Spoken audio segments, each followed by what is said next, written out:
Assalamu alaikum warahmatullahi wabarakatuh.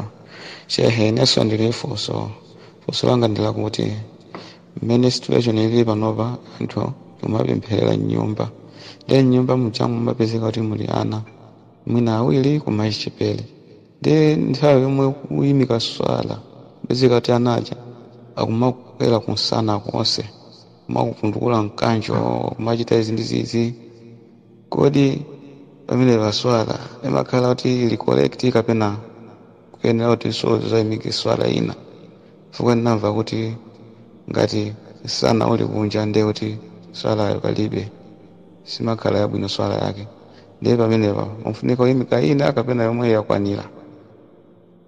Panali funso limene brother nzathu anafunsa apa nkhani yokhudzana ndi swala kuti pamene tikupempherera nyumba ngakhalenso pamene tikuswali kumzikiti tipentheka kuti pena tapita ndi mwana ndiye tili mkatikati moswali mwana uja amabwera kumatigwiragwira kapenanso kumathamanga kutsogolo kwathu. Kodi zimenezi zikachitika kodi swala imeneyi imakhala kuti ikatero yawonongeka ndi yambireso kapena nditha kumapitirira basi mpaka nakuyimaliza swalayo palibe vuto? Yankho la funso limeneli tikulipeza mu mahadithi angapo kuti zimenezinso mtumiki wathu Muhammadin sallallahu alayhi wasallam zimamuchitikira. Nditatengapo hadithi imodzi yochokera mu Sunan an-Nasa'i yomwe tiwerenge posakhalitsa apa.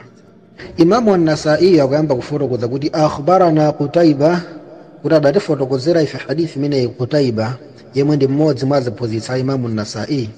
Qala haddathana al-Laythu an Sa'id bun Abi Sa'id عن عمرو بن سليم الزراقي أنه سمع أبا قتادة يقول أبا قتادة أدفرق زبوتي بينما نحن جلوس في المسجد kuti feri chikhalire munzikiti. Aba Qatada pamodzi ndi masahaba anzake ali chikhalire munzikiti. Idh kharaja alaina Rasulullahi sallallahu alayhi wasallam, posakhalitsa adatulukira mtumiki sallallahu alayhi wasallam. Yahmiru Umamata binta Abil Asi bun Rabi'i, ndi mtumiki adalowa munzikiti muwatanyamula mwana yemwe ndi Umama binti Abil Asi. Ndakupitiliza kufotokoza kuti wa ummuha Zainabu bintu Rasulillahi sallallahu alayhi wasallam, nde mwana ameneyi Umama mayi ake ndi Zainabu yemwe ndi mwana wa mkazi wa mtumiki wathu Muhammadin sallallahu alayhi wasallam. Kutanthauza kuti mwana amene ananyamulidwa pamene pa ndi mtumiki amene anafika naye ku mzikitiyu adali chidzukulu cha mtumiki wathu Muhammadin sallallahu alayhi wasallam. Ndakupitiliza kufotokoza Aba Qatada kuti wahiya swabiya, nde pa nthawi imeneyi Umama adali kamwana ndithu kantsikana kachichepere. Yahmiruha, nde mtumiki adala kumunyamula. Fasalla Rasulullahi sallallahu alayhi wasallam wa hiya ala atiqihi, nde mtumiki adayamba swala kuswali mwana ameneyu ali pa mapewa ake. Wadha'uha idha raka'a, nde mtumiki amamutsitsa akafuna kupita pa rukuu, akafuna kuwerama amamutsitsa kaye mwana uja ndikupanga rukuu bwinobwino. Waya'iduha idha qama, nde amamutengasa kumwika pa phewa akaweramuka kuchokera pa rukuu. Hatta qadha salatahu, nde mtumiki amachita zimenezi mpaka na swala ija anayimaliza. Yafalu dhalika biha, adala kuchita naye zimenezi mwanayo kumanyamula kwina wakuswali.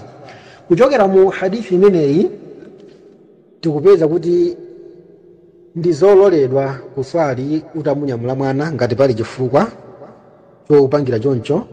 Komanso tikupeza mmene momwe umboni wa funso lija kuti mkatikati ndi moswali ndi mwana akubwera kumandigwiragwira, kodi swala imeneyi ikulongosoka? Yankho ndila kuti eya, swala imeneyo ikulongosoka ndithu, ndipo mwanayo simukuyenera kuti mummenye, komanso simukuyenera kuti muyambireso swalayo ngati zimene zachitika.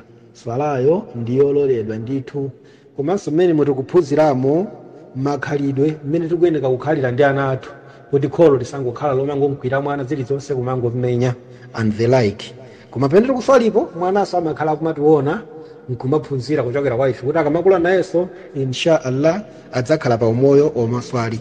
Nditayimira pamenepo. Barakallahu fikum.